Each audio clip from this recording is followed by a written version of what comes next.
You guys are genuinely so fucking pathetic, it's quite literally just video games. I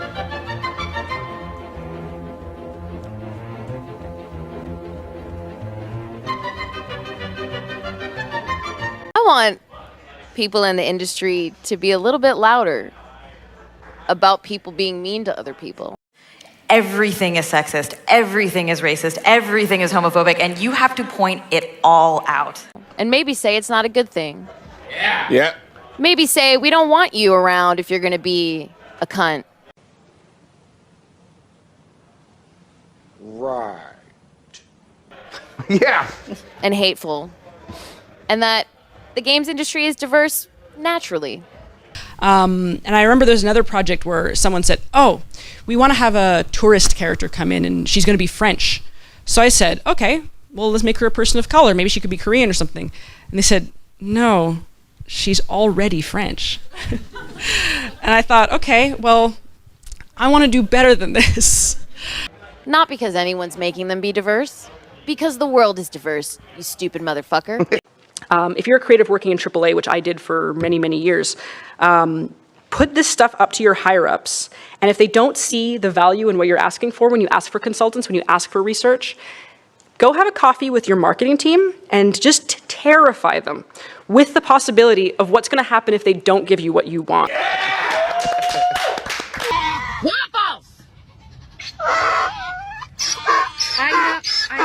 I know. You have new friends, but they don't want to play with you like that.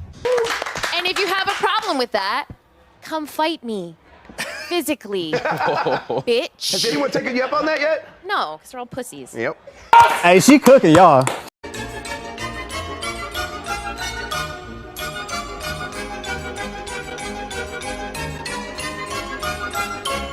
Look right here, and I'll show you. Like, people think I'm fucking crazy. I'm not. Look at this. People wonder are tax dollars used to promote wokeness in video games? Answer is yes. USAID paid Politico millions of dollars a year to write pieces like this one, which promotes diversity and describes Gamergate as disinformation and harassment campaign. So, this is the thing, guys. Welcome back to the channel, everyone. I'm Saladino. She said, 5 seconds in your heart, straight to your heart. I can get to your heart. You guys are genuinely so fucking pathetic, it's quite literally just video games. The gaslighting at this point is so pathetic. These lame appeals to triviality. You know, they do this thing where they go, it's not a big deal. You're a loser. Touch grass. Funny thing to me about the loser and touch grass thing is that even women who play games themselves will call men losers or tell them to touch grass. I never got around to the Goonergate thing, but I've already mentioned how funny it is that Melanie Mack called anyone who played The First Descendant a loser. Now, she tried to do it in this way where she's like, I'd feel like a loser if I played that game. And then later on, she did just come out and say, yeah, you're a loser. Do I think that people participating in these activities are losers? Yes. But you know what? It doesn't mean you have to always be a loser. A loser. Just for playing a game with a sexy female character in it. The biggest Lara Croft dick rider on the, I guess, anti-woke side is calling fellow gamers losers over a sexy female character in a video game.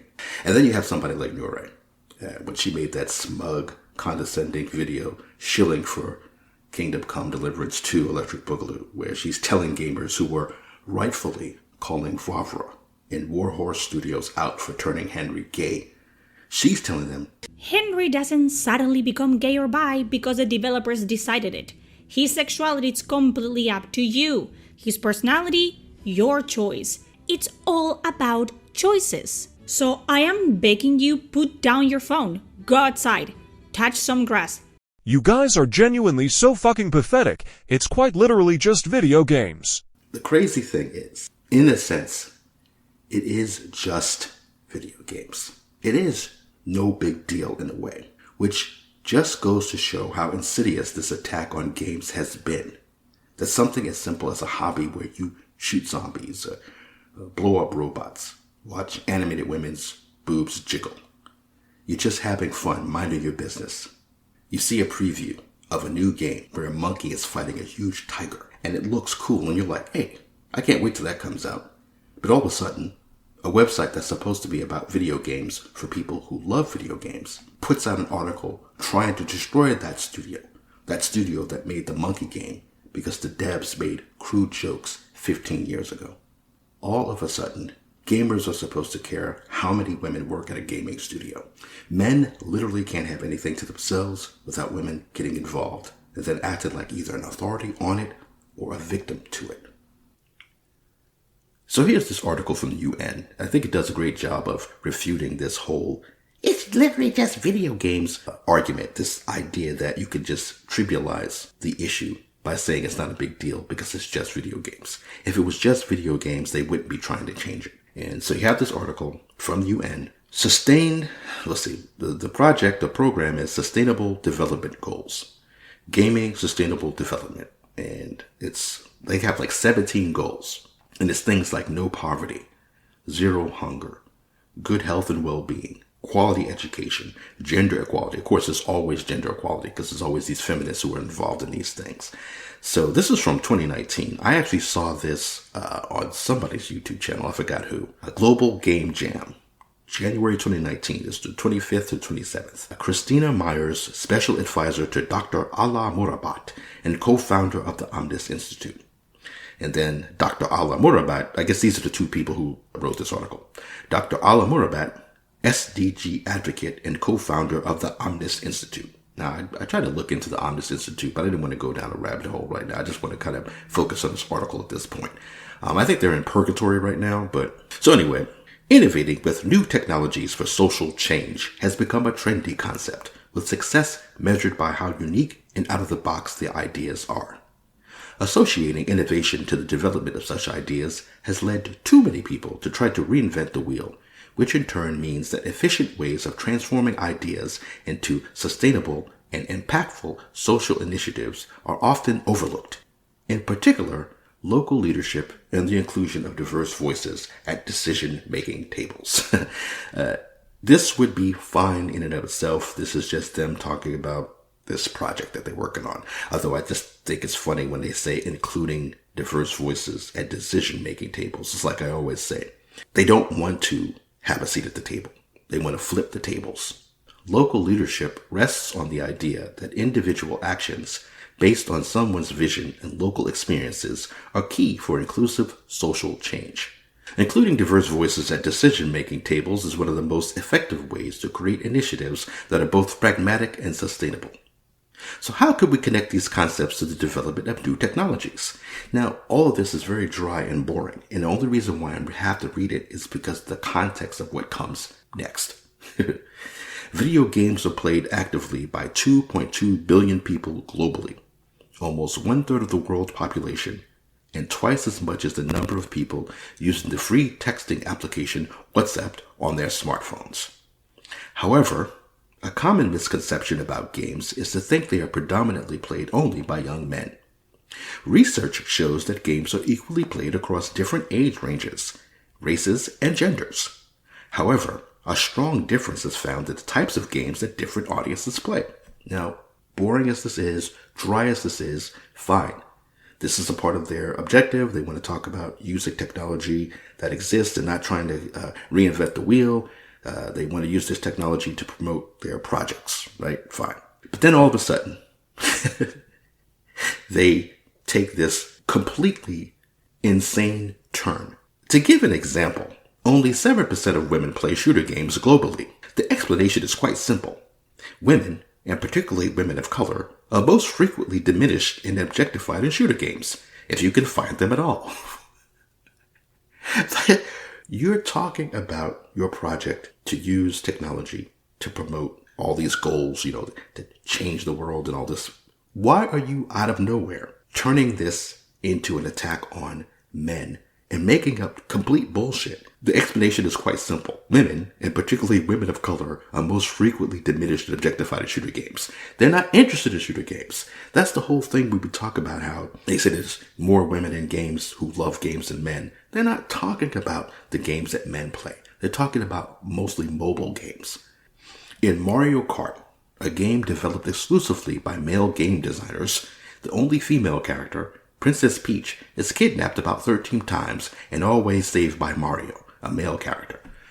What does this have to do with anything? Like, for one, she doesn't know what she's talking about. Like, she literally doesn't know what she's talking about. Like, Princess Peach is not kidnapped in Mario Kart. She doesn't even know anything about games. Even if Princess Peach was kidnapped 13 times in Mario Kart, which again, she isn't, but even if she were, what does that have to do with anything? Why is that a problem?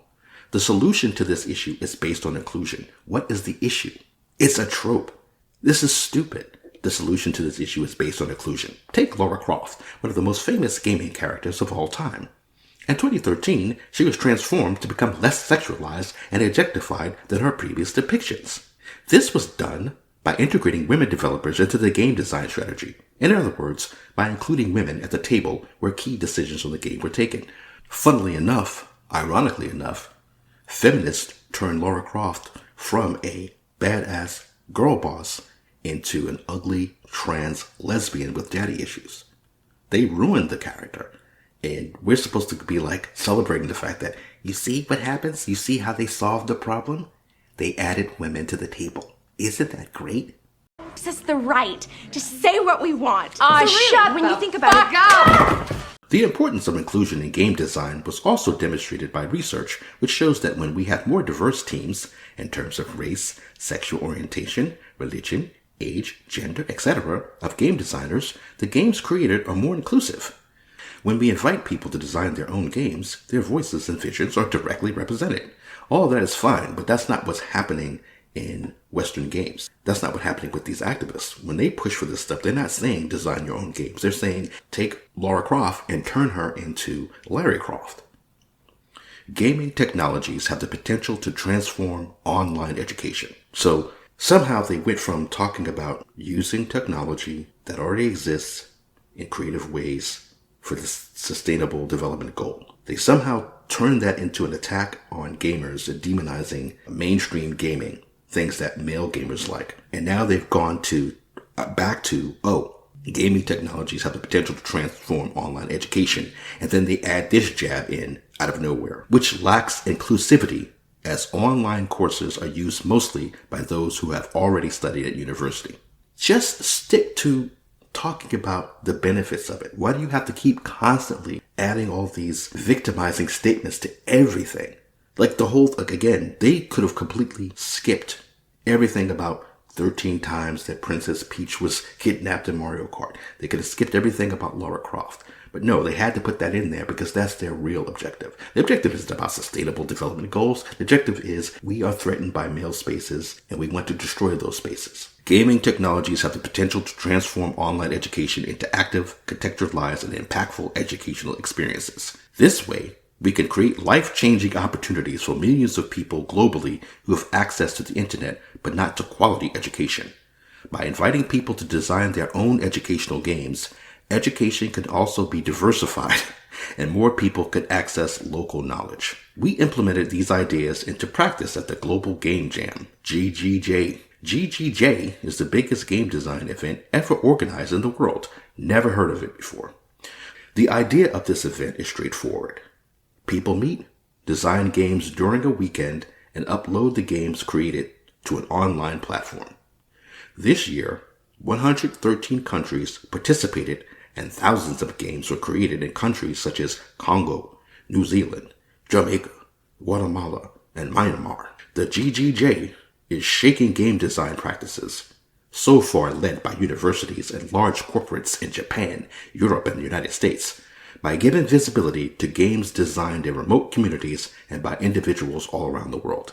Again, back to the dry stuff. So they're talking about how, they've created this program or they started this event where people from all around the world and small communities or whatever could create their own games. That in itself is fine. The point is more people can be creative and make their own types of games, and we should make this accessible to more people. That would be fine. But somehow she, again, has to attack what male gamers like. And she has to demonize male gamers to somehow make women and diverse people more victimized.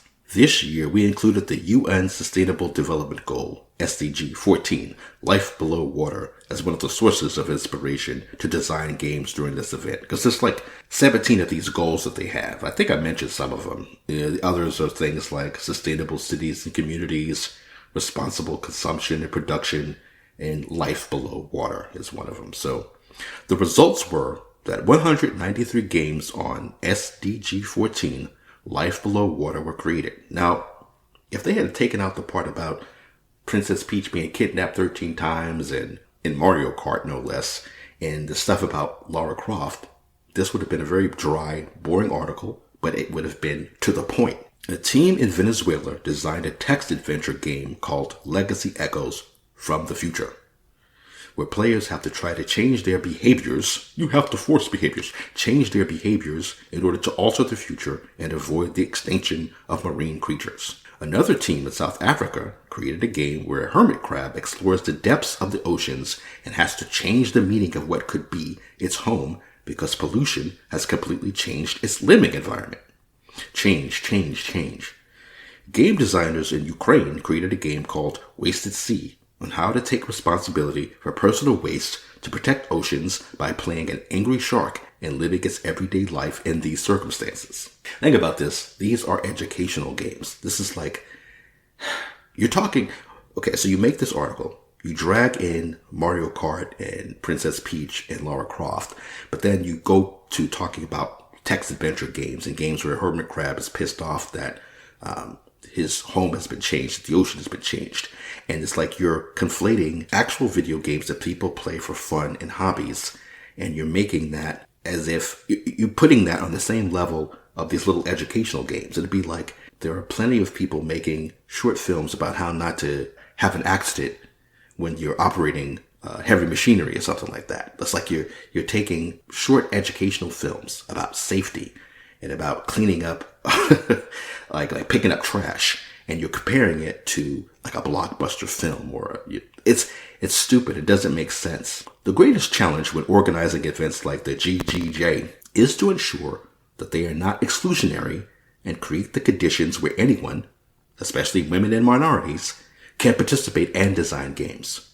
We can't ignore that game designs is a task that requires knowledge in tech, which is a sector where strong disparities exist. By using game jams to lower these barriers, we also inject more diversity into the sector and impact it long term. This is when they talk about injecting it and impacting it long term. They don't mean to add to people making great, big, cool, fun AAA games. They mean tearing all those games down so that instead of us having Black Myth Wukong, you're just going to get more Dustborns. Finding a way to democratize knowledge on game design, especially educational game design, has the potential to contribute in achieving the SDGs. It has the potential to reach over 2.2 billion people. It has the potential, but who's really interested in this? Use new technologies to create inclusive and fun education. They had to add that in fun there, like, well, it is important. It's not important to them. Give people a voice and enable them to create their own solutions to social, economic, or political issues. That's not why people play games. That's not why people create games. I mean, that's what activists do. But for them, this is propaganda. They do this thing where they say all art is political, but what they mean is all art is propaganda.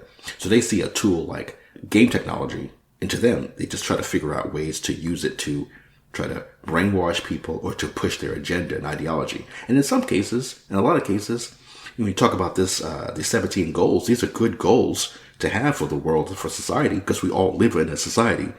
But to turn it around and make it about how it's literally just video games, but then you watch the UN do things like this, it's ridiculous. Well, anyway, so to end this article, this is the challenge we've taken on. And in May 2019, we'll be replicating the use of game design to impact the SDGs with the first ever game jam on SDG 5. Gender equality, of course, is always gender equality, where everyone will be able to contribute and participate equally, regardless of their background and experience with game design. Activists do this thing, or they act like gamers are somehow an obstacle to progress. They pretend that they have all these progressive, altruistic goals for the world, and it's the gamers, the chuds, that are holding them back. Now, Never mind the fact that our hobby is not a social responsibility. Nobody plays games to save the world. Maybe you play it to save yourself, but even taking their point of view into consideration, what's stopping you from making all the gay, trans, black female-led games for the people you actually say want them? Why does Spider-Man have to be black? Why does Henry have to suddenly be gay in Kingdom Come Deliverance 2? The only reason why this is a culture war is because activists and feminists attacked gamers. They could have easily made all the games they wanted to, all on their own. They could have even pressured big studios to make those games. But that's not what they wanted.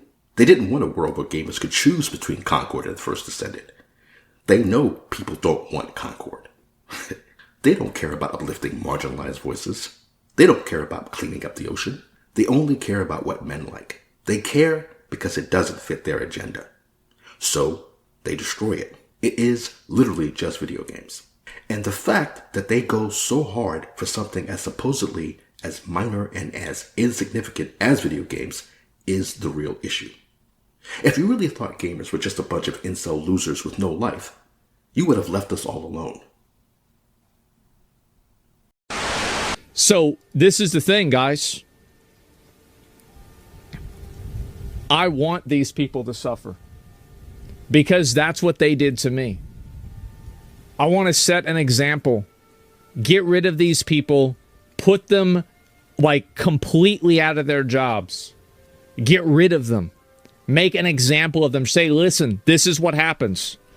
Gamers rise up. What goes around? Yep, what goes around comes around. And we're coming.